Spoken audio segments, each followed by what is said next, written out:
This week, I'm back at Southwestern Seminary outside Mathena Hall in an area known as Martyrs Walk. This outdoor installation features names of Southern Baptist martyrs, most of whom were missionaries to foreign lands who never returned to their earthly home, but instead went on to their heavenly one. On this week's episode of The Road to Dallas, presented by Southwestern Seminary, we sit down with the president of the International Mission Board, Paul Chitwood, to get an update on the IMB and hear about this year's sending celebration at the annual meeting.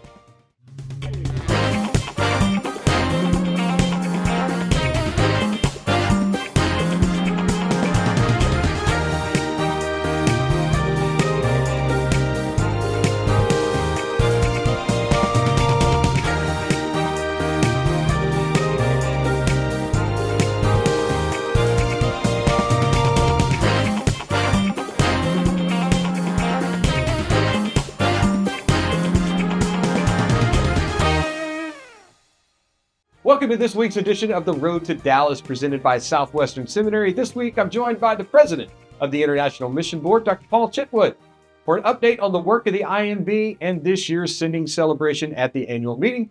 Dr. Chitwood, thanks for joining us. Hey, you're welcome. Always great to be on with you, Jonathan. Appreciate the work you and the team do there, and really looking forward to being with Southern Baptist in Dallas. Yes, absolutely. I think this is like your fourth time on the Road to series. I think you're the number one guest that we've had all time. Well, I like the sounds of that. Yeah. So every year when we get together, we talk about the sending celebration at the annual meeting. That's like a highlight for a lot of people. And this year, I've already heard the numbers from the team there at the IMB. We got us a big one coming. Well, we do. Thank the Lord. Sending is up at the IMB. Our candidate pipeline, that is those who are applying to serve through the IMB, has exploded. In fact, we're up right at 500% from where we were when I became president 6 years ago. Last Friday's number was 1,524 are applying to serve with the IMB. So we're anticipating, as our team and trustees are working through that list of candidates and doing the interviews, we're anticipating bringing a big group with us to Dallas to celebrate what God is doing through them and through Southern Baptist. Yeah, it's getting better and better every year. I mean, it's amazing to see the growth that we had. We had just under 100, I think it was last year. And now I think the number's over 150 and climbing and something like that. So just incredible to see that. So congratulations to you and the entire team over there at the IMB. Yeah, we appreciate that. We appreciate pastors calling out the call and sending them our way. And we appreciate every Southern Baptist giving to make sure they can go. Yeah. So this week, I got an update from you at the EC meeting. We're recording this just after the EC meeting in February. But I got some stats that you threw out there the other day. I'm going to try to get these right. But you mentioned a minute ago, 500% increase in the pipeline, over 1,500 now in the pipeline. And somebody asked you, how many people make it through the pipeline to the field? I think that's a question that we even talked about last year on the road to Indy. But it's about 30%. And now the pipeline is to the point where you're not declining with attrition, right? That's exactly right. And that's where we were for many years, just because the pipeline was low. And we have a turnover of 300 to 400 missionaries every year coming home because of retirements or because journeymen in their time of service or what have you. So it takes a good number of replacements to get out there. And that's why we've really been celebrating the 1,500 plus in the pipeline, because we're finally to the point where that's going to translate into growth in our overseas headcount. And that's something that we've been longing to see. I know Southern Baptists have been longing to see. Lostness is a growing problem. It's the world's greatest problem, and it's a growing problem, which means we need more missionaries sharing the gospel among the lost. Yeah, and as we record this, I think the number is right around 3,600, give or take, a few, but increasing. And we like to see that because, every year you guys put out an annual statistical report. You can download that at the IMB website. The new one, I think, just came out a few weeks ago. The new one just came out. In fact, it was released earlier this year than it's ever been. Just technology is enabling us to crunch those numbers faster, get them in faster. We have a new system of reporting for our field missionaries called GAP, Gospel to All Peoples and Places. And so they're able to instantly, on an app on their phone, record the work that they're doing on the ground, number of gospel shares, those who responded, baptisms, what have you. And instead of waiting till May to present those numbers to trustees. We had them for our February meeting Yeah. to the trustees, and we're really excited about seeing the impact and sharing the impact with Southern Baptists who I know want to celebrate that impact. Yeah. What are some of the highlights of that? Do you remember any of those numbers that you can like rattle off? I'm putting you on the spot here. I'm sorry. No, it's all good. It's all good. We actually had more than 1 million gospel shares this year, and that's up. We had well over 1 million when you include the digital shares. We Yeah, launched there a was a big digital. emphasis at the Olympics last year. Yeah, yeah, that's right. It was a big part of our project there, but we've launched a digital engagement strategy for many of our teams around the world, and we have instant communication with those who respond and sharing the gospel with them in their language.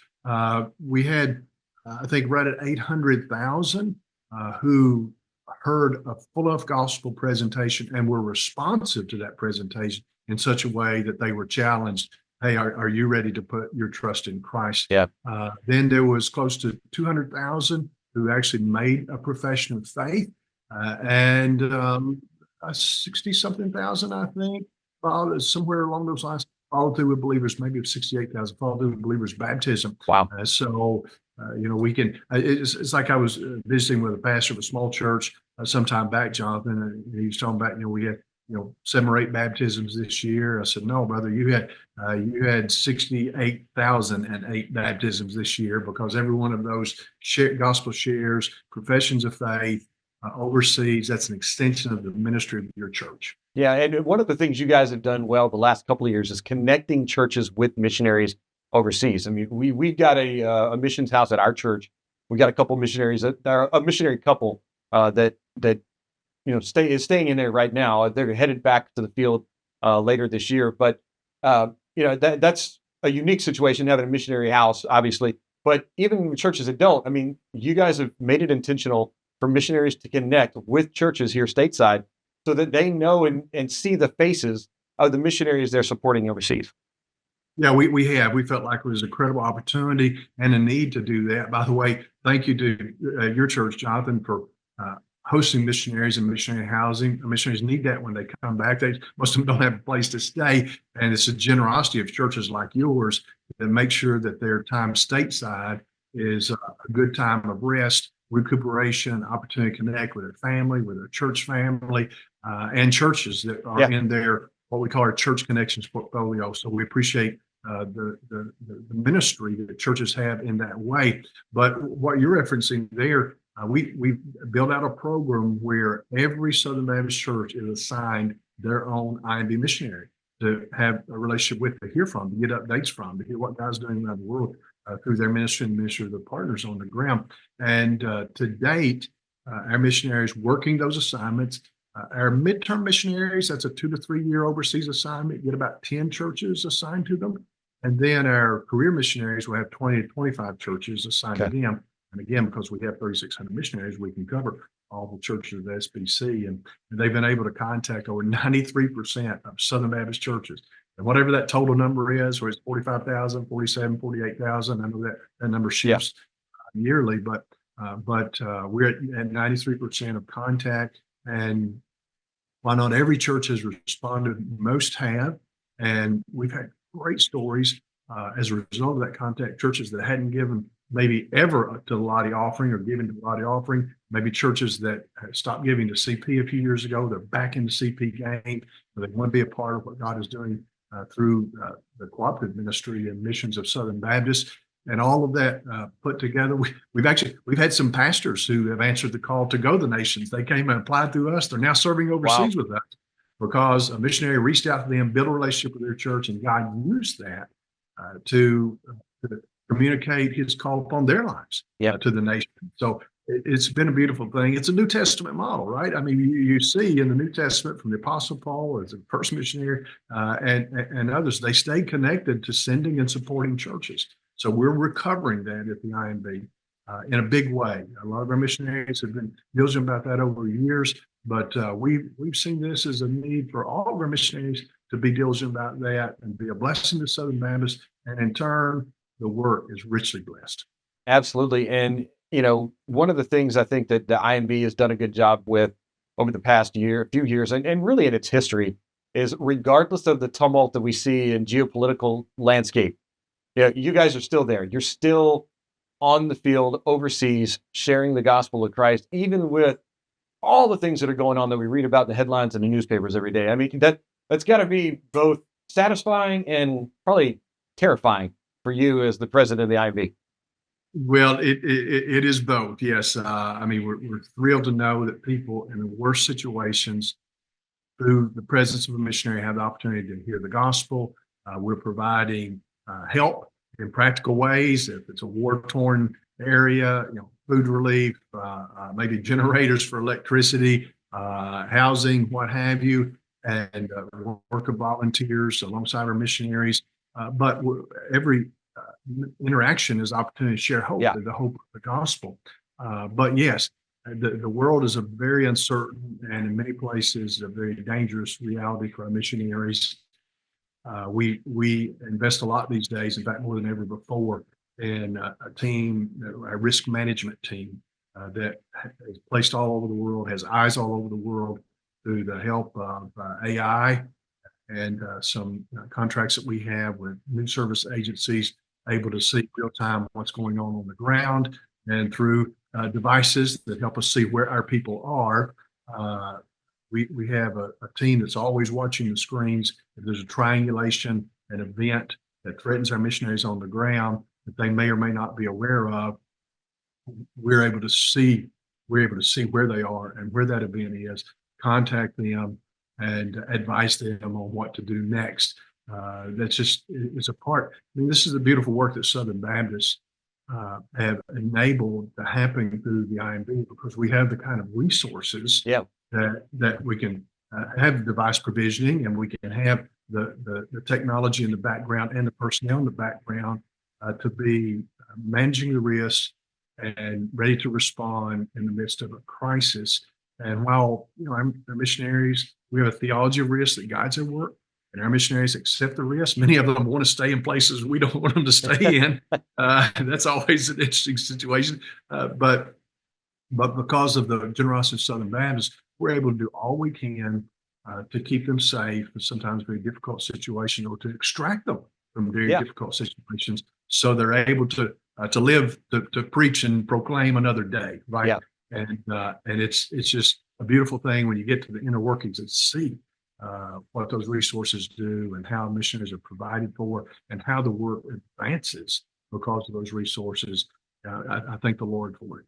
Yeah, I think that's something that maybe gets lost a lot of times in the work of the IMB, is that our missionaries, they aren't just out there lone rangering things. I mean, they have that network of support because of the generosity of Southern Baptists through the Lottie Moon Christmas Offering, through the cooperative program, that allows them to be connected at the same time they are connecting overseas. That's right. And I don't know of another sending organization in the world that has a fraction of what is provided for in terms of surrounding holistic support of missionaries than what Southern Baptists have built working together. Yeah. So as we get closer to Dallas, in preparation for this year's annual meeting, how can Southern Baptists, maybe watching at home, how can they pray for you specifically as you lead the IMB, as well as our missionaries around the world? Yeah, for me personally, the prayer request is always the same, for wisdom. 4,000 employees working 155 countries around the world. Decisions I make affect people's lives, and nobody needs Paul Chitwood making decisions that affect people's lives. So we need the Lord. I need the Lord's wisdom, and I just pray that the Lord would give me wisdom and give our leadership team wisdom in leading the work of the IMB. And then for our missionaries, I always pray the same thing for them, Jonathan. I pray that the Lord would keep them healthy, spiritually, physically, emotionally, so they can be effective in their work. Yeah. And that the Lord will give them fruit, because the missionaries go to see people saved, and not even the greatest missionary in history has the capacity to save a single person. Yeah. The Lord has to be working through them. And so just pray for them. They long to see people saved. Pray for them that the Lord will give them fruit, and pray that the Lord keep them strong and healthy so they can stay along the work. Yeah, that's a good word. Southern Baptists do the sending.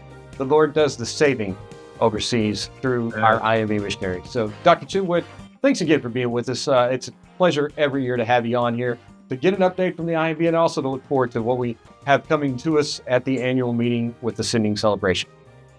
Well, thanks again for the privilege, Jonathan. Thanks for the hard work that you and the team do to bring Southern Baptist into everything that we're doing and keep us together. All right. Well, thank you. And as always, this week's episode of The Road to Dallas is presented by Southwestern Seminary, whose core values are grace-filled and Christ-centered, scripturally grounded and confessionally guided, student-focused and globally engaged. You can learn more at swbts.edu, and we will see you right here next time on The Road to Dallas, presented by Southwestern Seminary.